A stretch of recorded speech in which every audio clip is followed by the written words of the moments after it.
Could your life use more meaning and purpose? I was talking with a friend recently who was considering a major career change. I've actually had several friends along the way who've considered this.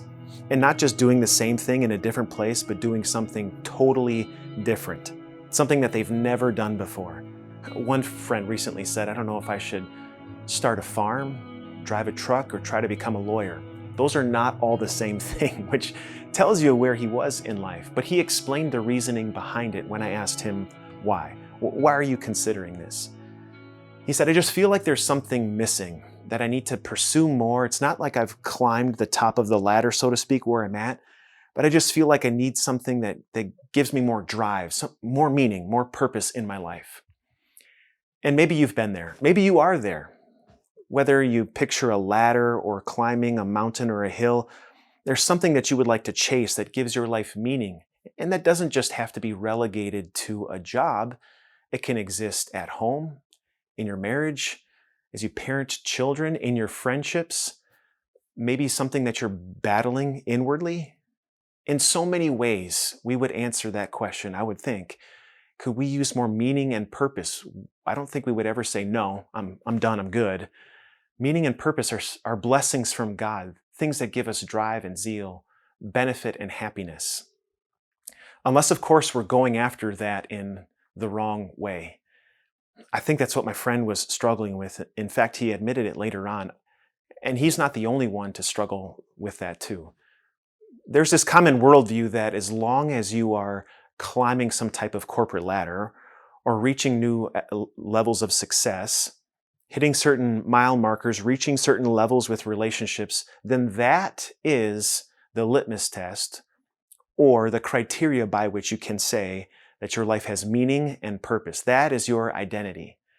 Although that's very common in our day, it's not always entirely helpful, as was the case for a man by the name of Saul. You see, Saul was at the top of his game. He was respected by all of his peers. He was very well educated. When he opened up his mouth to speak, to give an idea, people listened. They stopped what they were doing. And he had zeal and drive too. He was pursuing new regions. And he even thought that he was serving God as he was zealously carrying out his plan. It just so happened that he wasn't, and he was going about everything the wrong way and even fitting the paradigm of the world, which looks for success and the heights of pride. And those things are identifiers of a positive identity, a purpose and a meaning. And he thought he was after and even getting those things. Until, of course, the resurrected Jesus changed all of that. Jesus appeared to Saul while he was on the road to meet new heights in success, to find new purpose and meaning. And he made Saul, which means great, to become Paul, which means small. And although Paul became small, maybe not just in name, but also in the eyes of the world, he would actually find true greatness that's not found in that drive to find success and new levels of identity in this life. Jesus said, I will show him how much he must suffer for my name. And Paul would even later admit in this very popular chapter, 1 Corinthians chapter 15, he would say, if all we have to hope for is this life, we are to be pitied more than all people. Christ has indeed been raised. So even though Paul was taken away from those heights of success, respect and prestige, prominence among even his peers, God gave him an identity that is far greater, and it is not tied to the circumstances of this life and the platitudes of success, which are always a false summit. No, instead, it is tied to the fact that Jesus died and rose, and he gives us blessings for eternity and even here and now.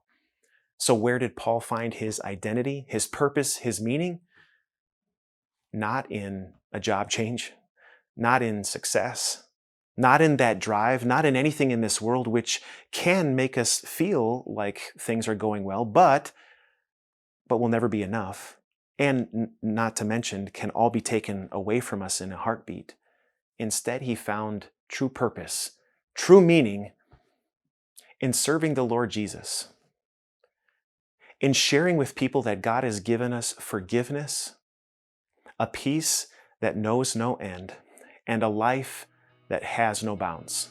And that's not just something to be realized in the future, that it gives us purpose and meaning right here and now. Imagine, dear parents out there, if you recognize that your parenting and the success of your parenting doesn't rest on how well you do it every single day, what a burden that is, but rather that God has freed you from all your guilt and He loves you and has given you the status of His own dear child. It frees you from guilt.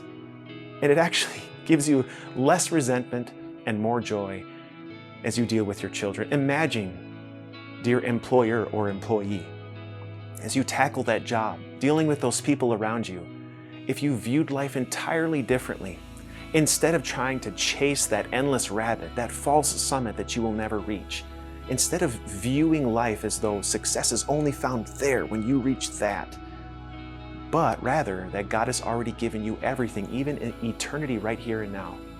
It frees you from the rat race.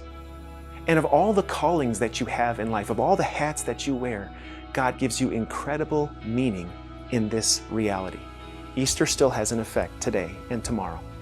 That the Lord Jesus comes to you. He tells you that your eternity is already secured, that there's nothing you could do to make Him love you more, and that frees you to love and to serve, yes, with zeal, not because you have to accomplish it all to prove that you are successful, but because His success is already yours. Did you enjoy this video? Make sure you subscribe to us on YouTube so you don't miss a single message. Click right here.